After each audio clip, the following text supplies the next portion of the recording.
بلگاوی میں پانی کی شدید قلت نے صحت کی سہولیات کو بھی متاثر کرنا شروع کر دیا ہے۔ ضلع ہسپتال میں شدید پانی کی کمی کے باعث غیر ہنگامی سرجریز ملتوی کر دی گئیں اور نئے مریضوں کے داخلے محدود کر دیے گئے۔ ذرائع کے مطابق ہسپتال کے مختلف شعبوں کو ہدایت دی گئی کہ پانی کو صفائی اور مریضوں کی بنیادی ضروریات کے لیے محفوظ رکھا جائے اور صرف ایمرجنسی اور سنگین نوعیت کے کیسز کو ترجیح دی جائے۔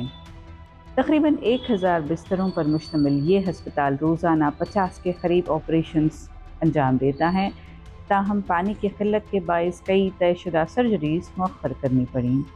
بلگاوی انسٹی ٹیوٹ آف میڈیکل سائنسز کے ڈین اشوک کمار شیٹی نے کہا کہ صورتحال بہتر ہو رہی ہے اور سرجری کی معمول کی خدمات دوبارہ شروع کر دی جائیں گی۔ انہوں نے بتایا کہ زچگی سمیت ضروری شعبوں کو پانی کی فراہمی جاری ہے۔ ڈپٹی میئر ہنومنت پونگالی کے مطابق شہر کے کئی علاقوں میں اب ہر 8 دن بعد پانی فراہم کیا جا رہا ہے، جبکہ حکام روزانہ کم از کم 2 گھنٹے پانی کی فراہمی یقینی بنانے کی کوشش کر رہے ہیں۔ پانی اس وقت رکاز کوپ اور ہڑکل آبی ذخائر سے حاصل کیا جا رہا ہے۔